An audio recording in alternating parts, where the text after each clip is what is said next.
Hey friends, it's Michelle here at the Ginger Creek Garden. It is July 11th. Look how green everything is. So excited. It is Sunday afternoon right now. I'm out here at the Ginger Creek Garden and I'm giving you your weekly garden tour. I want to start right here in this garden where these flowers are. Oh my goodness, look how pretty those are. Every time I come out here, there's more flowers on these, and I cannot believe how pretty they are. Look at those. They're so pretty when they're kissed by the rain.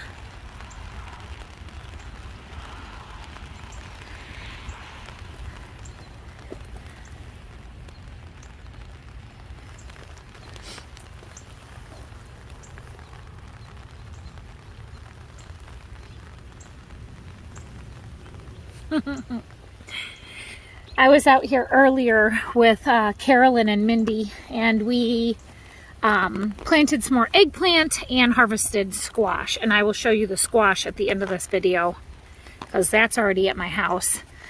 It is raining a little bit more right now.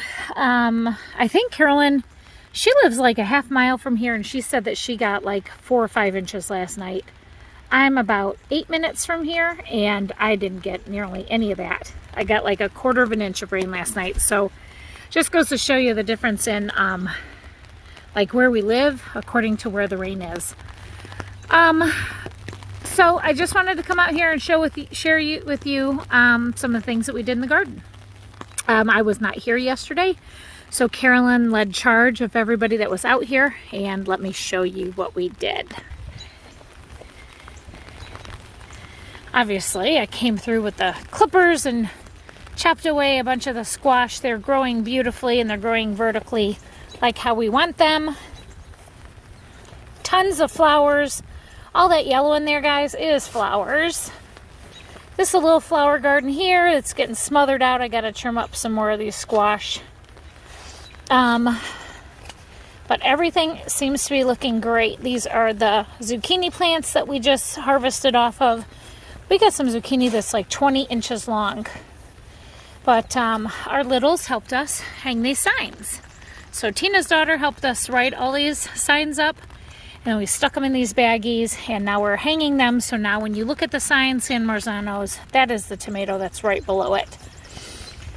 Then we have a sunburst and a jet star. They're all here. And as they start to develop, you'll see the differences in the tomatoes as they're on the vine when you come out here to visit. See if I can get through these arched trellises with this crazy umbrella. I don't want to get too wet.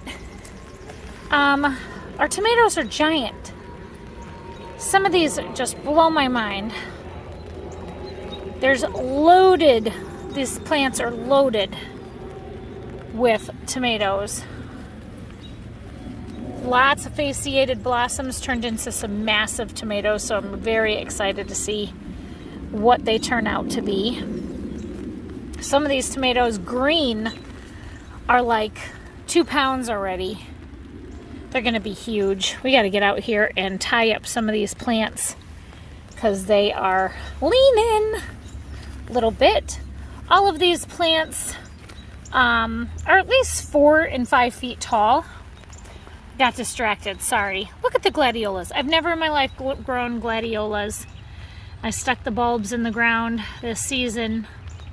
We have some beautiful gladiolas here in the middle of our garden, putting on a beautiful display of their beauty. I do believe we pull up these bulbs in the fall and store them and bring them out again next season.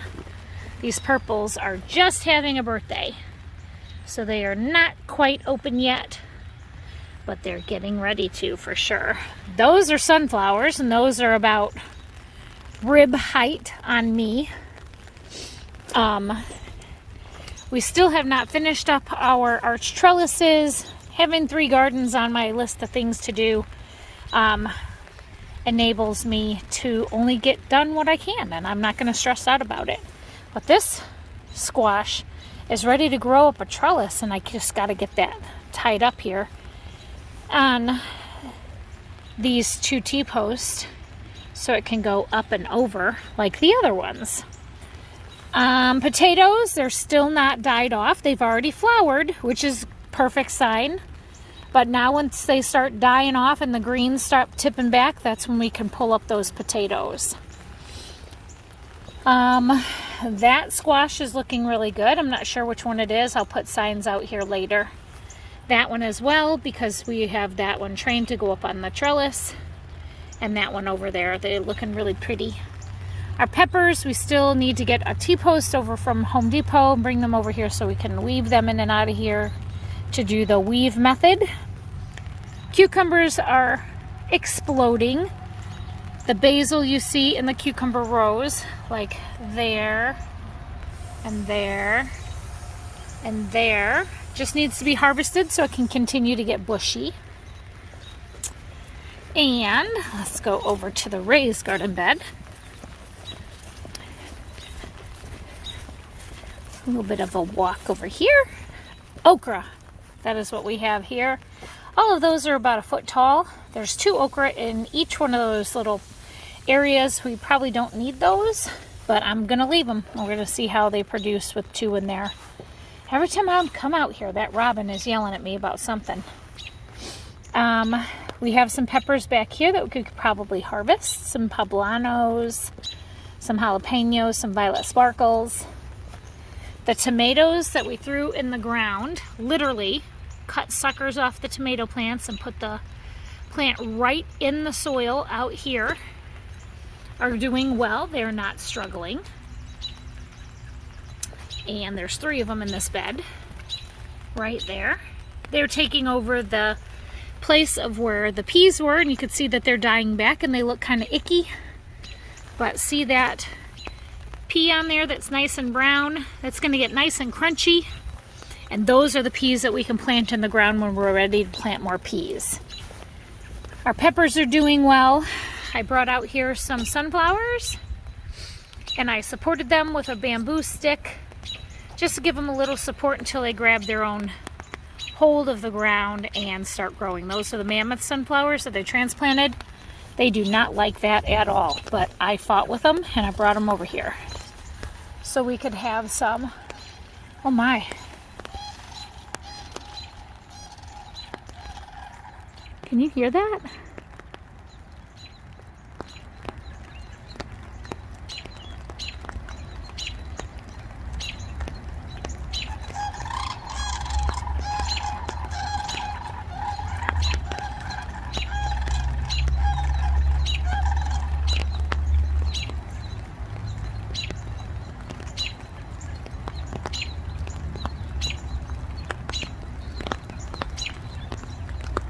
I wonder where their nest is. They're always out here in the always out here in the garden, flying overhead making that noise. These are, that's another sunflower. Sorry, I got distracted by those. What are those called? Cranes. Yes, those are cranes. These are tomatoes. Oh no, I'm sorry. Tomatillos. Tomatillos. Look at those. Or maybe this is a ground cherry. Who knows? This is not what my tomatillos look like at home. These little pods. They look more just like solid green. So these could be pineapple ground cherries. And then there's more okra over there on the end. So the melons are doing really well. We have to wait until this rain passes this week. I think we're supposed to have rain all week. And then get out here and feed this stuff. Give it some more fertilizer. Give it some more fertilizer, like a 6-24-24 that I got this past week, because that promotes root and blossom growth. And that's what I definitely want to do, is get that out here on the ground, because we've been feeding it with Miracle Grow, which is just a nitrogen booster, which gets it nice and green. And that's always good right in the beginning of the spring, but then you want to give them some food that will give them more nutrition in their roots and their blossoms. So that was a quick little tour for you at the Ginger Creek Garden. It is July 11th, Sunday. This video will be posted either tonight or tomorrow, so you'll get to see your garden tour weekly, as I'm doing my best, as promised, to send a a nice little update every week. And we appreciate all your prayers for our garden. We planted a bunch of squash, and we harvested a bunch today because the squash was really not big enough to pick like 3 days ago, and then we waited. Might have got a little rain, and we got some big old squash. I can't wait to weigh it. My guess is it's probably close to 70 pounds of squash that we harvested today out of this garden, and I'm gonna add that to the end of this video. So don't go away, because it'll be on the end of this video. So give it a second, and I'll clip in another piece. Okay, so this is the end of the video, and I told you I was going to tell you how much squash we got. I just weighed it, and it's 51 pounds of squash. And this bucket of chard. That chard, and the chard is still going. I don't know how it's possibly still going because it's a cool weather crop, but we have it kind of like in the shady area at church. Look at this bucket of squash. This is one of those huge baskets, and it is full. Look at some of these.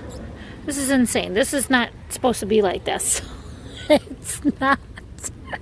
It's not supposed to be this big. It's what happens when you don't pick it and then you leave it for 2 days and it rains. I just can't believe some of these, but people will be smart and know that they can puree this and put it in the freezer bags and freeze it and have some beautiful zucchini bread. Also, Carolyn said, have you ever seen these, Michelle? Look at how pretty these are. Hello, we have albino zucchinis. Never knew anything about those. Didn't know that we had them, but that must have been from a crazy seed that we got in the packet, because we got a couple of them in here. And then tons of these cricket nut squash. These are delicious. Chop these up and grill them with oil. There's another albino one in there, and a couple cucumbers.